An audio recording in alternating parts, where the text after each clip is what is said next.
So good morning to you all. So in the last class, we were discussing about the shear strength. In the shear strength, we were discussing about the concept of the Mohr circle. Using the Mohr circle theory of the concept of the Mohr circle, we were trying to calculate the various stresses that will act on the soil element. So today also let us try to extend some more discussion on the Mohr circle. So especially one of the important points that you need to understand with regard to Mohr circle is there is something called as a pole point identification. So today let us try to understand. So depending upon the orientation of the soil element, how to identify a pole point on the Mohr circle. So just to give a brief detailed demonstration about how to define the pole point, I've taken the three examples here. So as you look onto the board. So first, let us take the very simple case of a element which is subjected to pure principal stresses in the direction of vertical as well as in the direction of the lateral. So you take this small element on which two principal stresses, sigma 1 in the vertical direction and sigma 3 in the lateral direction, are active. Now when I say the principal stresses, so it is understood that the shear stresses acting on the planes on which the axial and normal stresses, axial and lateral stresses are acting are zero. So there are no shear stresses acting on the soil element. Now, a lot of cases, normally if you refer to any book, you can see many of the cases are falling under this category. But this is not only the Excuse me, category. sir. Yeah. Sir, the full board is not visible actually. Full board is not visible. Yeah.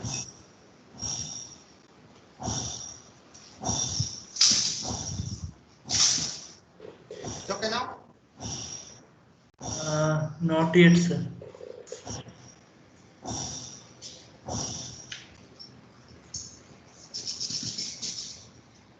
Yes, sir. It's okay. Okay. Yeah. So this is a very simplistic case. Now let us try to understand. So here an element which is subjected to pure principal stresses. Now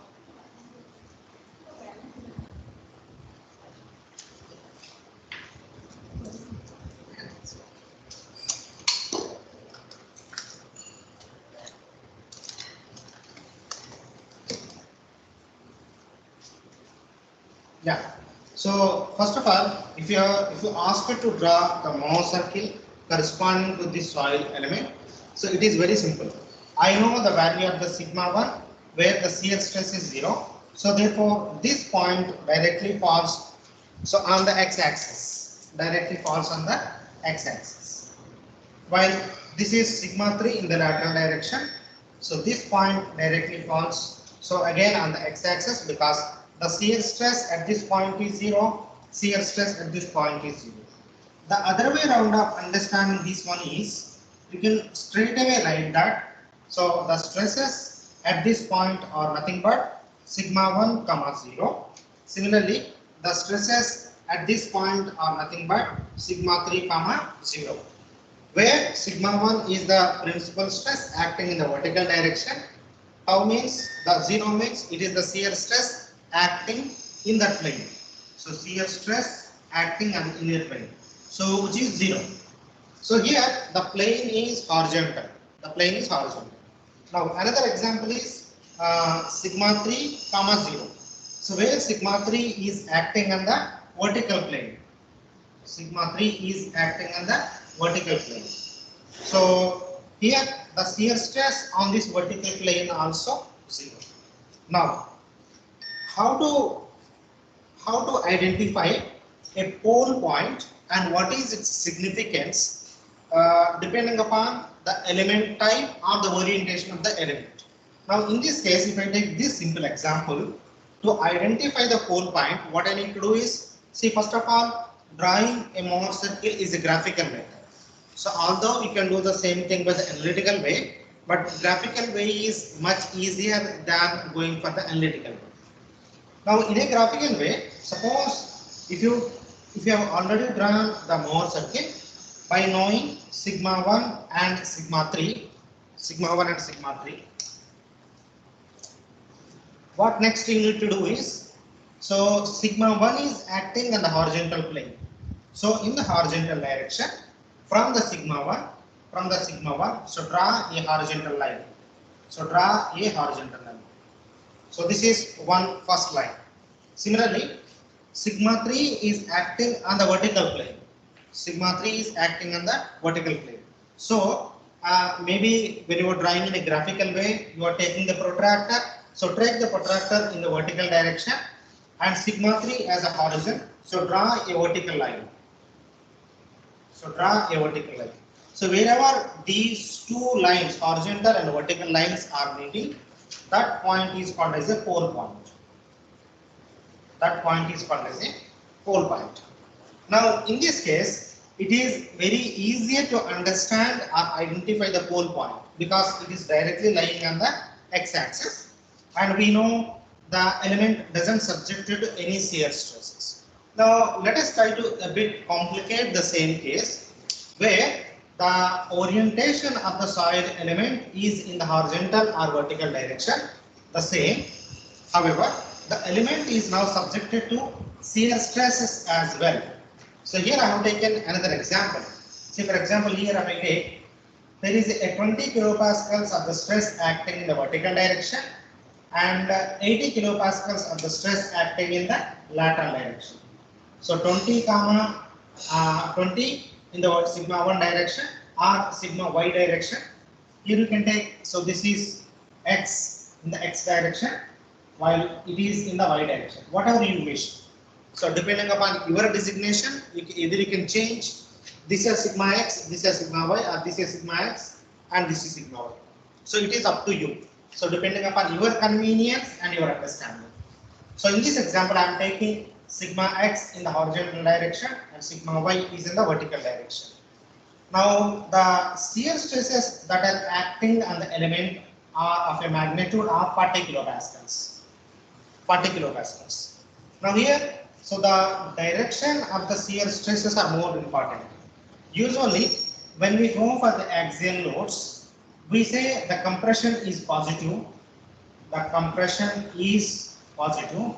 But when you go for the shear stress concept, we say clockwise is negative, anti-clockwise is positive. Maybe you can reverse the same things also, so it doesn't matter. Only thing is, if you reverse it, the coordinate system will vary.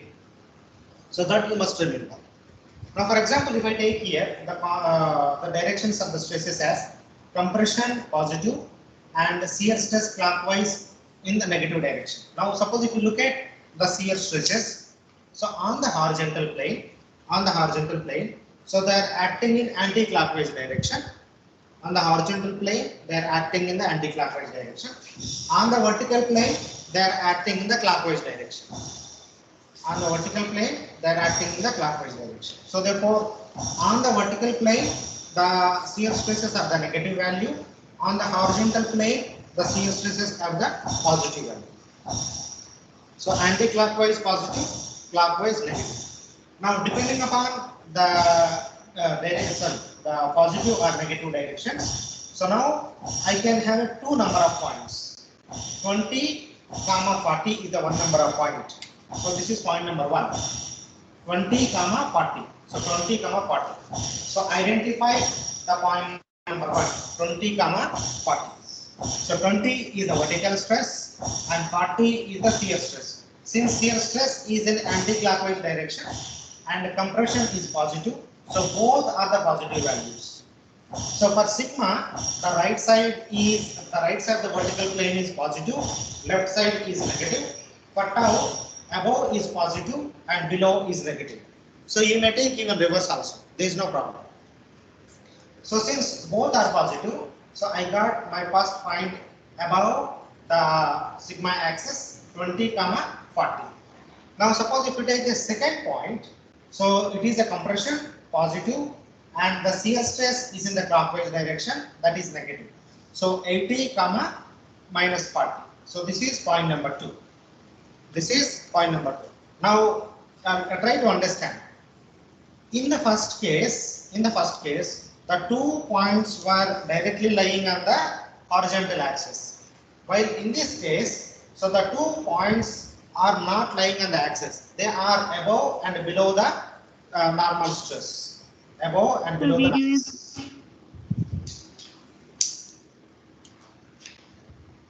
Yeah, what happened? Video is not the clear. video. Oh, video is not streaming. It's blur. Sir, it's not clear. It's a network issue. Network issue. Just.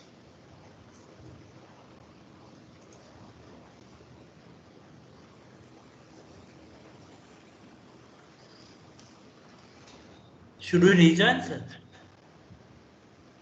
No. Is it all right now or still It's still blurred. Still, blur? Okay.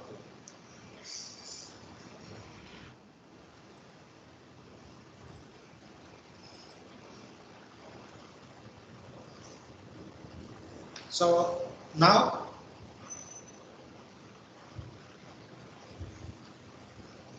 any improvement now?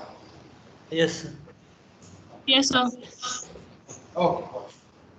So now, so we have identified based on the given stresses 2 points. Point number 1, 20, 40. So both are positive. So they are above the normal axis. So 80, 40. 80 is positive, 40 is negative because of the clockwise direction.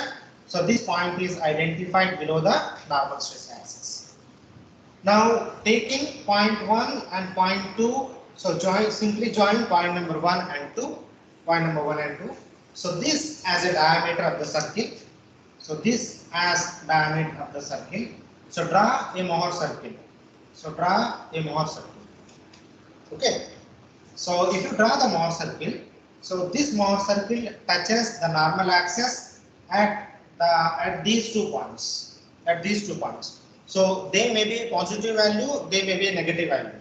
So it is immaterial. But so they will touch, this circle touches the normal axis.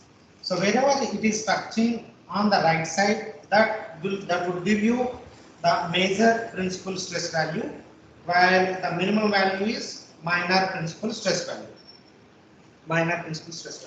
Okay. Now try to distinguish between the case 1 and case 2. In the case 1, you have been directly given the magnitudes of the principal stresses. So with zero shear stress. While in the case 2, you have given the values of the stresses acting in the x and y direction rather than the principal stresses. You are not given the principal stresses. You are asked to calculate the principal stresses based on the given normal and the lateral stresses along with the shear stresses. So based on the given normal and shear stresses, you have identified the 2 points. Then you have drawn a complete Mohr circle. And wherever this Mohr circle touches the x-axis, that would give you the major principal stress and the minor principal stress.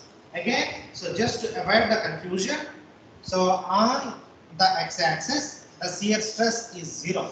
So therefore, you can represent this point as sigma 1, 0 and sigma 3, 0.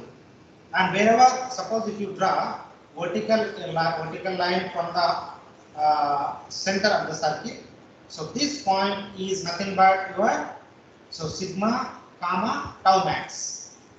So this is maximum shear stress value.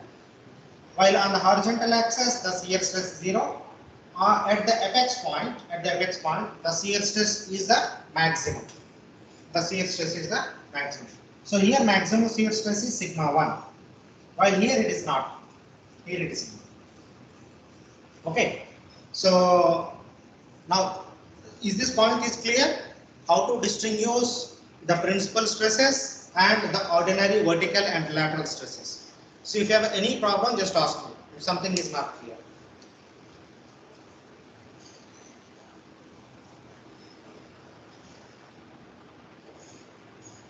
If something is not clear, so please candidly ask me.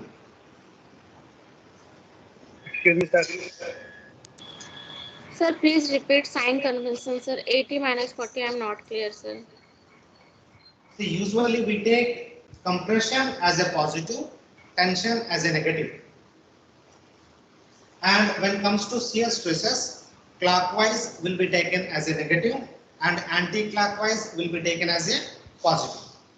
Now suppose if I take the horizontal planes, the vertical stress acting in the horizontal plane is 20 megapascals, 20 kilopascals. Now on the horizontal plane, so these are the shear stresses. So these are the shear stresses. Normally shear stresses are always represented with equal and opposite.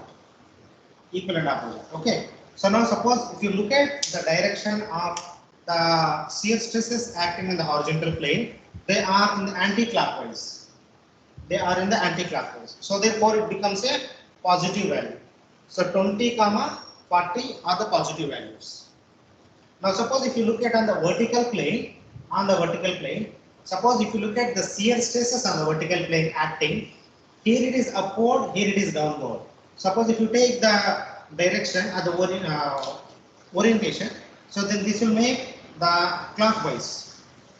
Or if you say the shear stress is in the form of a couple, so the stresses acting on the horizontal axis, they will make anti-clockwise couple, and the shear stresses acting on the vertical plane, they will make the clockwise couple. So here the clockwise is represented in the negative and anti-clockwise represented as a positive. Okay, so based on the simple understanding, now is the 2040 positive and 80, minus 40 negative. Is it all right or not? Yes, sir. Did you understand?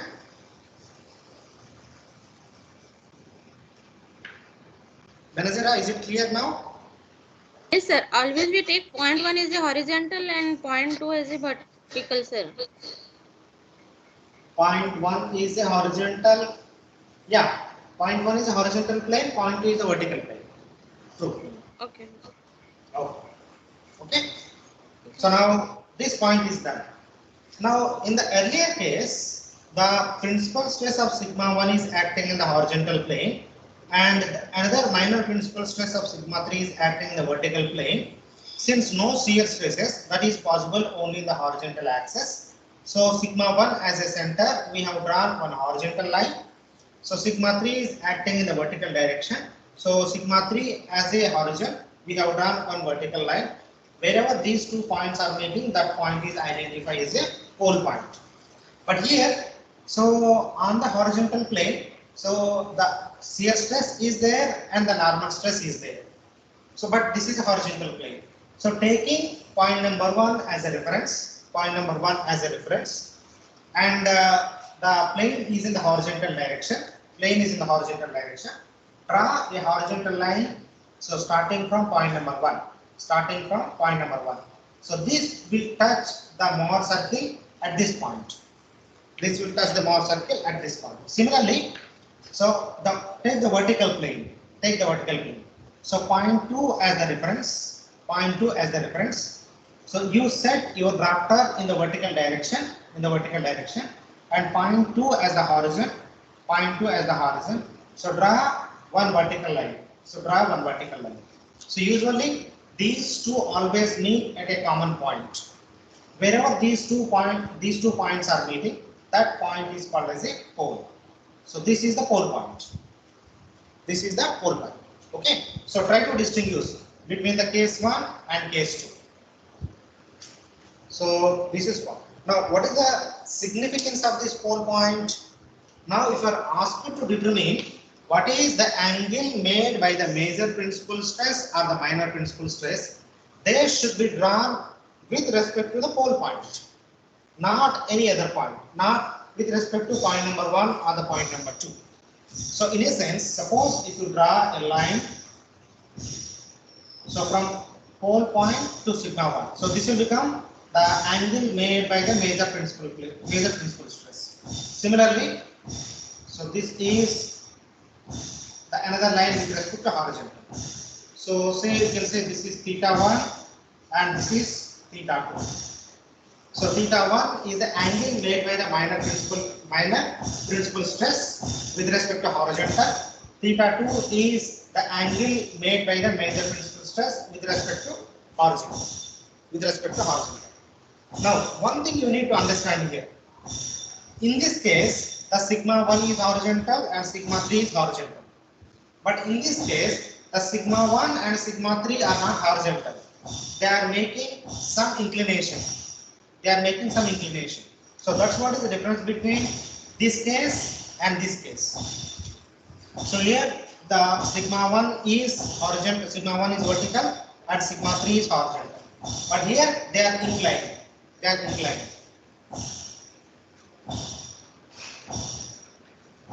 Okay. So now I can also make this little bit complicated. Now suppose if 20 and 40, 80 and 40 are the combination of normal and shear stresses acting on this plane, what would be the probable angle made by the failure plane? Or suppose say I have given one simple thing. So this is a plane 1, 1, plane 1, 1. So which makes an angle of say 20 degree. 20 degree. So now you are asked, yeah.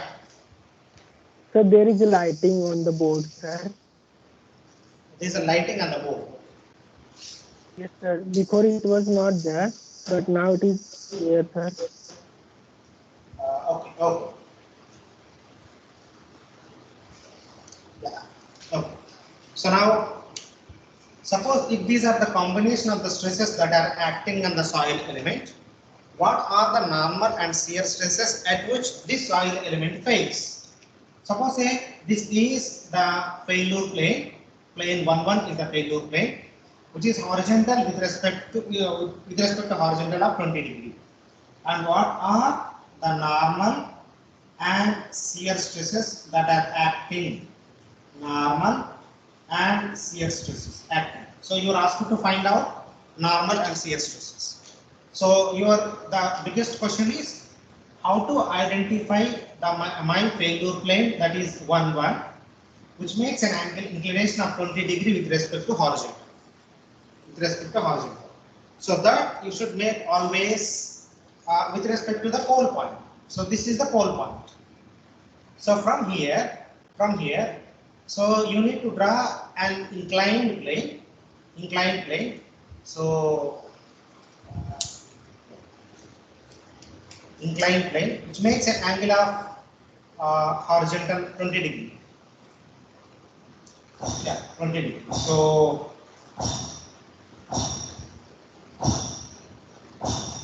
this angle is 20 degree. This angle is 20. And these are the points. So this angle is 20 degree. So these are the sigma n and tau n, which cause the element to fail.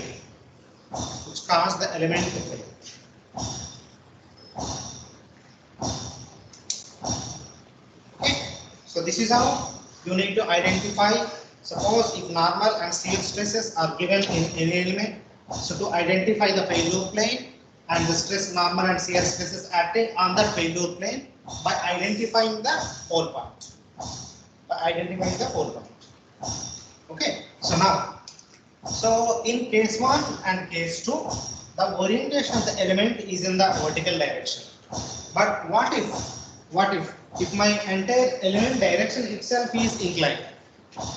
My entire element direction is inclined, as you can see in case of in third case, where the horizontal plane on which sigma y and tau x are acting, and the vertical plane on which sigma x and tau xy are acting. So both are inclined. So in this case, if you are asked to determine the major and the minor principal stresses or the normal and shear stress at the failure condition. So here, so this case is bit different than the earlier two cases. So in this case, in case 2 and case 3, unless you identify the pole point, you cannot able to identify the failure plane. So in this case, how shall I first identify the pole point?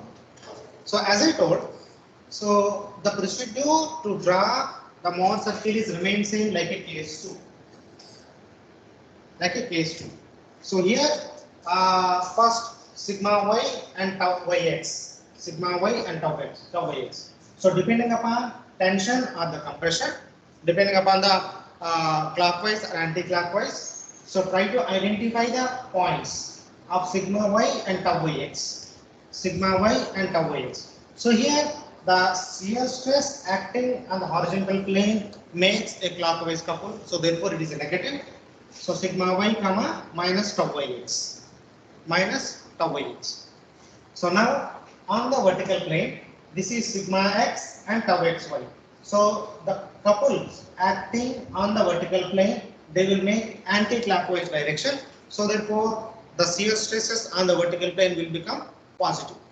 So they will become the positive. So therefore sigma x comma tau xy. So on the horizontal plane, sigma y and tau yx. So as the tau yx is making the clockwise couple, it will become the negative value. On the vertical plane where tau xy, which is making anti-clockwise couple, so therefore it is a positive. Now once point number 1 and point number 2 are identified, so this is point number 1, so this is point number 1, and this is point number 2. So this is point number 2. So try to join point number 1 and point number 2 by a chord. So which meets the normal axis at this point. At this point. Now the point number 1 and point number 2 as the diameter of the circle. So try to draw the Mohr circle. So taking point number 1 and 2 as the diameter of the Mohr circle. So try to draw the entire Mohr circle. So wherever this Mohr circle touches the normal stress on the extreme right, that would give you the major principal stress value, and near to the horizon, so that would give you the magnitude of the minor principal stress. So this is the magnitude of the major principal stress and the magnitude of the minor principal stress. Okay, but still, so the element is unresolved, the orientation of the element is unresolved. So here that unresolution can be accomplished by identifying the pole point. For this purpose, what you need to do is first take the point number 1. Point number 1. So here point number 1, the plane is horizontal. So therefore we have drawn horizontal line with respect to the point number 1. But here it is inclined. It is inclined. So therefore, so what it will be done is, say for example, this inclination is alpha 1. Alpha 1. So you take a drafter, set to the inclination of alpha 1. So point 1 as the reference line. Point 1 as the reference line. So draw one inclined line. So and which meets the Mohr circle at some point on the Mohr circle. At some point on the Mohr circle. So that is the pole point. Similarly, so set your drafter. So set your drafter.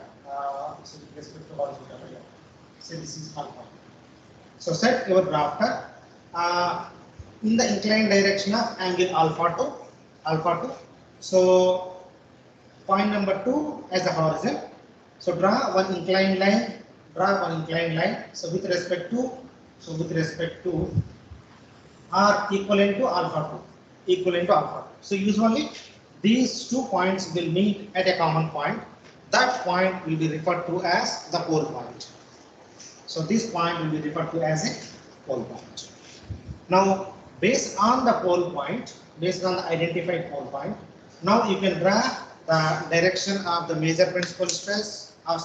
So the failure plane, the direction of the failure plane. If it is horizontal, horizontal. If it is inclined with respect to horizontal, so whatever angle value is.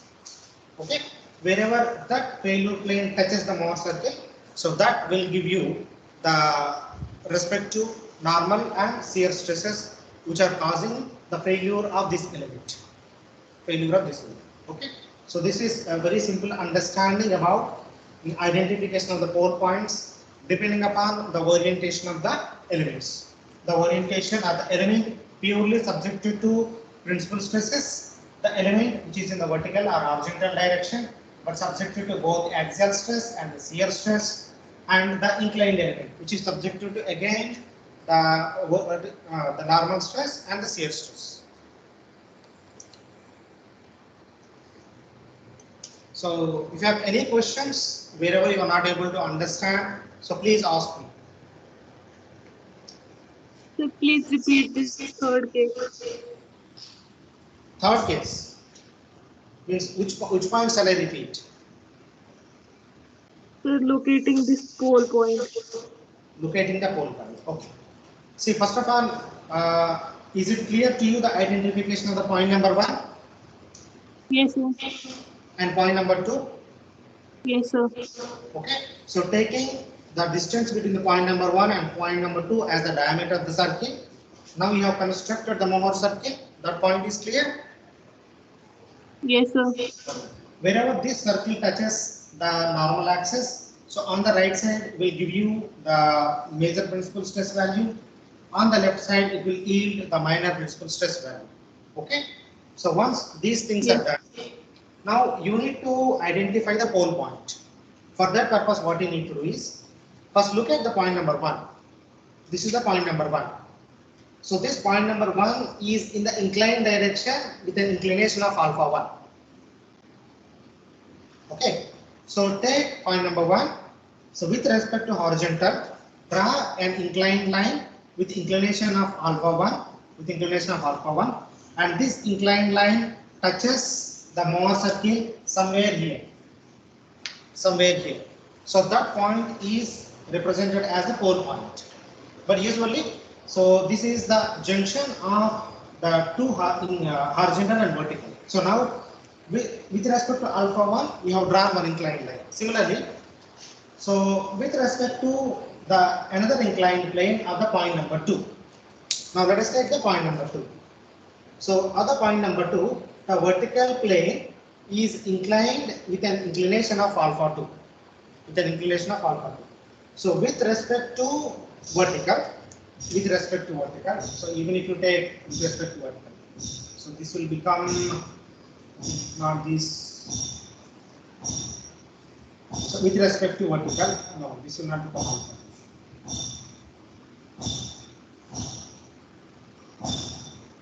Okay, with respect to point number 2, so draw an inclined line, So with inclination of alpha 2, Again, this point meets at this wherever the alpha 1 inclination angle meet. So usually these 2 points meet at only one common point. That common point is called as a pole point.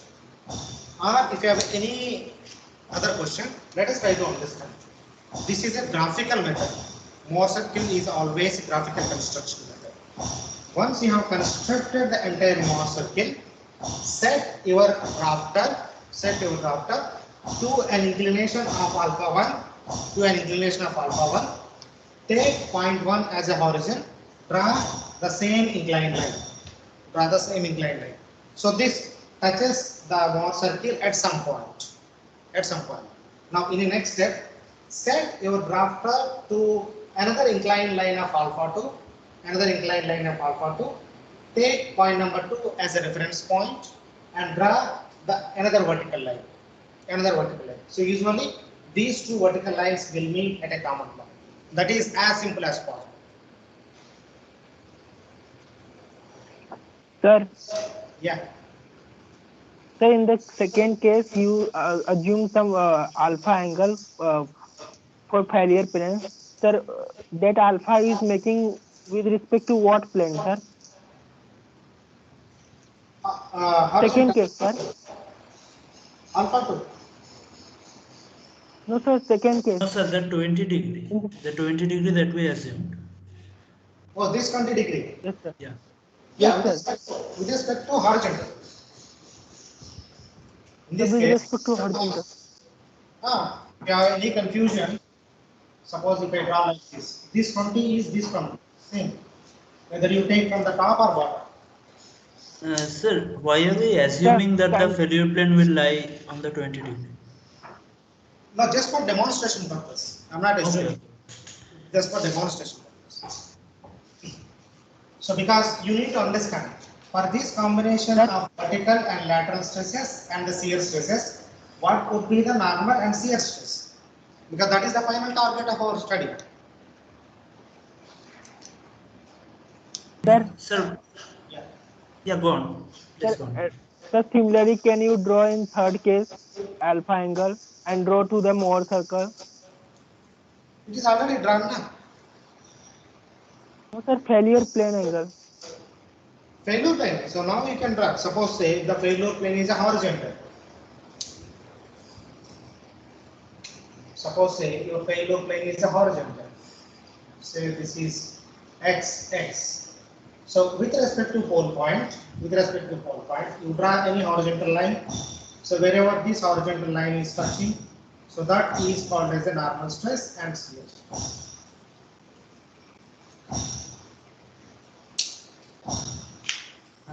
This Sir, is for one more thing.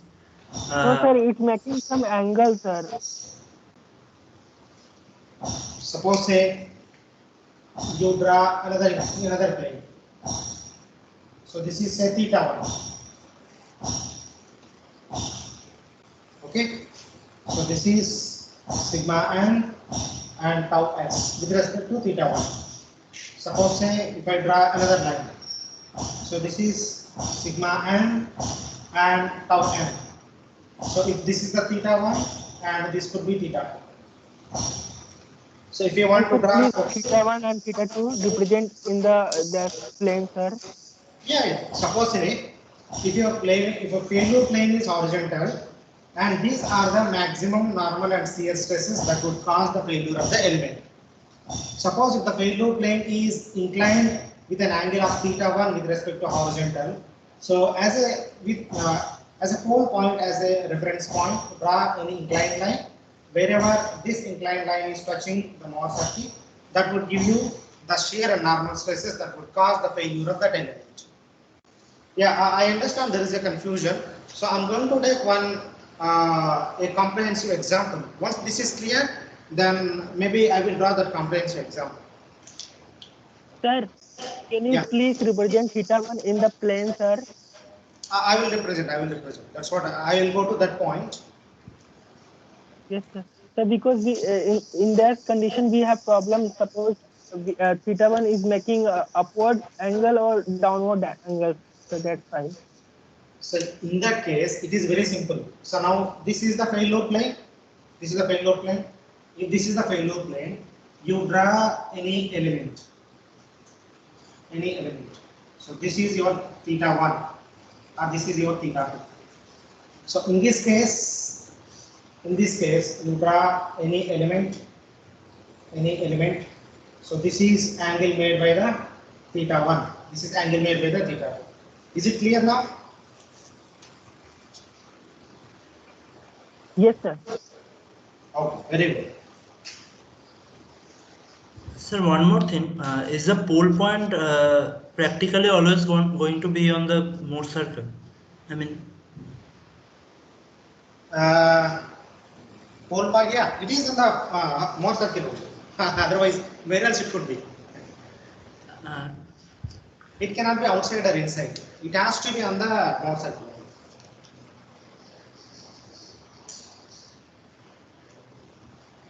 Excuse me, sir. Yeah. Can we draw a pole on the left side of the dia of Mohr circle, sir, in third case? Wherever you want. Suppose say, what shall I take it? Shall I take this example? Say for example, your pole point is here. Just for demonstration only, okay? Don't get confused. Or what shall I do it?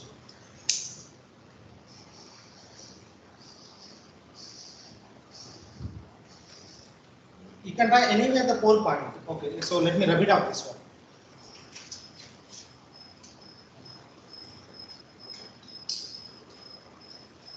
The pole point is most important when on the element both shear and normal stresses are acting, or when the orientation of the element itself is in the inclined direction. In these two cases, without identifying the pole point, you cannot be able to determine the normal and shear stresses which cause the failure of that particular element.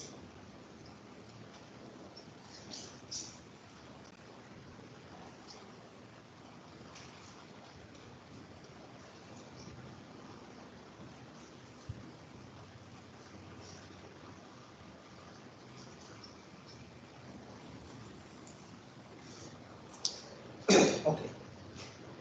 So what I'm doing is I'm just drawing a Mohr circle. So this is sigma. This is tau. Yeah. So now you tell me what you want. The pole point can possible anywhere, no issue. It could be here, it could be here, it could be here, it could be here, it could be anywhere. But each point represents a particular orientation of that particular element. That is the most important.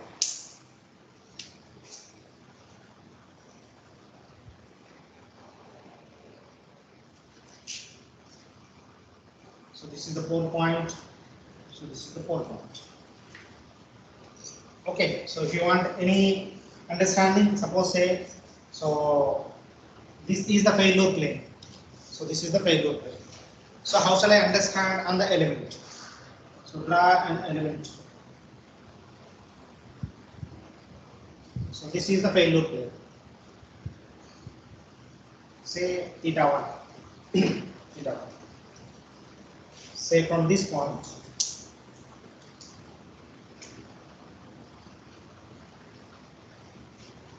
So these are the normal and shear stresses. So this is the element. So this is the angle made by the failure plane. So this is theta 2. Theta 2. Suppose if you want to take exactly vertical, so then in this case, so this is vertical plane, so maybe horizontal. Okay, so then suppose if I draw like this, so this is the element, so this is angle made by the failure plane. Angle made by the failure plane. Okay, but so when I draw all these things, there is an inherent assumption. The assumption is that so this pole point may be representing the element in the vertical direction or the horizontal direction or the inclined direction. So that point you should not forget. Okay, so this pole point could be identified both for the horizontal element or vertical element or the inclined element. So that point you should never ever forget. So this is simple way of representation of the different failure planes. So I had a little confusion. So can you again draw the first case of the Mohr circle? Which first case? So in which the pole was at the end, at the minor principal stress.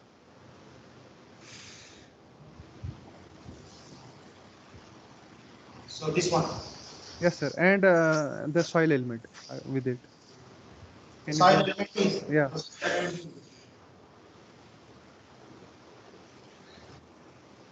Sir, what you said was that when we identify the pole, then the angles theta 1 and theta 2 are the angles made by the principal stresses with the horizontal. You said this. No, not principal Then? stresses. Then I said those are the maximum normal and shear stresses that are acting on that element to cause the element to fail. no, I am talking about the angles that we draw from the pole to the sigma 1 and sigma 3. This From the is pole. this is sigma 1, this is sigma 2. And then we have a pole. Yeah, we have this is the point.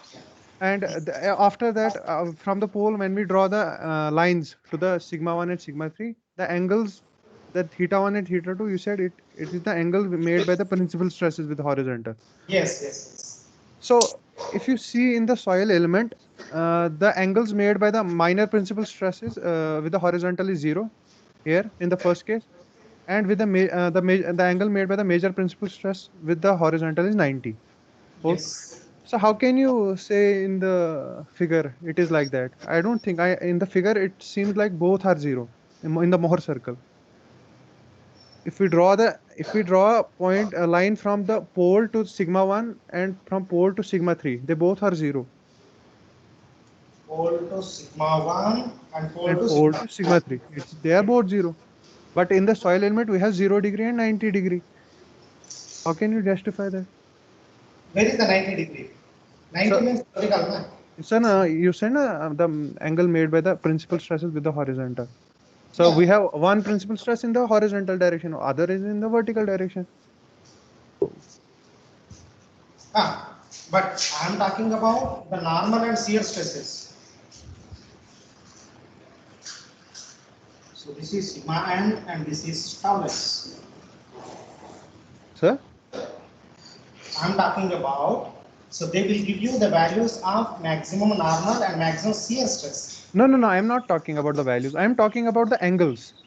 You know, Angles are suppose say here in this case. no, no, Angle, no, I'm not. It's just simple. It's simple. So, like from the pole, you draw lines for to measure principal stress and minor principal stress to that is, identify the orientations.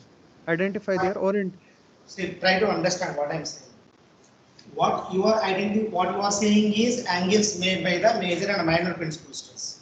Yes, sir. What I am talking about is angle made by the failure plane.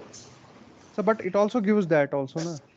Major principal stress and minor principal stress angle. But those three are different, na? Angle made by the failure plane is different than angle made by the maximum principal stress and minor principal stress. All the three values are different. They cannot be same. So what the theta 1 and theta 2 gives then? See, for example, here. Now So, this is the so pole if we point. can, yeah, okay. Okay, you take, so this is sigma 1 and this is sigma 3 and this is the failure plane. From the pole point, if you draw an inclined line, so here you will get one theta 1 value. Suppose if you join this pole point, you will get another theta 2 value and another, sorry, this is, instead of theta, you take, this is alpha 2 and this is alpha 1. So now is it clear to you? So this angle is angle made by the alpha 1 and this alpha 2, sorry, this is sigma 3. Sigma 3. So alpha 2 represents angle made by the minor principal stress axis. While the angle made by the failure plane is altogether different. So they are not same. Is it clear? So again, can you repeat what is alpha 1 and what is theta? From the pole point, so if you draw the sigma 1, so this is the angle made by the major principal stress axis. With respect to? No, with respect to. This is, we can say with respect to horizontal. So alpha 1 represents angle made by the major principal stress. Alpha 2 represents angle made by the minor principal stress.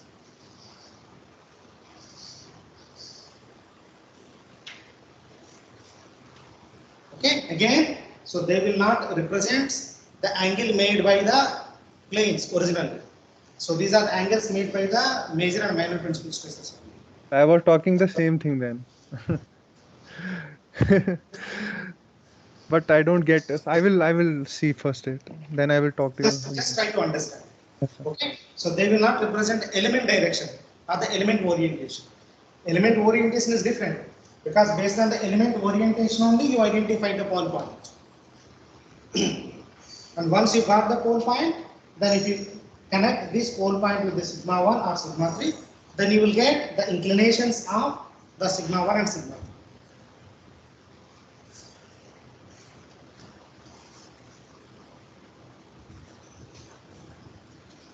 Anyway, just check it once. If your doubt is okay, so that's fine. So otherwise, I will have to go through it once. So if I could able to clarify more, so I will do it. But suppose in general, what you need to understand is, suppose if this is my element, on which normal and shear stresses are acting, and if I am asked to determine the major principal stress, minor principal stress, as well as the maximum normal and shear stresses that cause or develop this failure plane. So there are three parameters. First, I need to identify. So on this element, what is the maximum principal stress that is acting? That is sigma 1. What is the maximum minor principal stress that is acting on this element? then what is the angle made by the failure plane? So this is the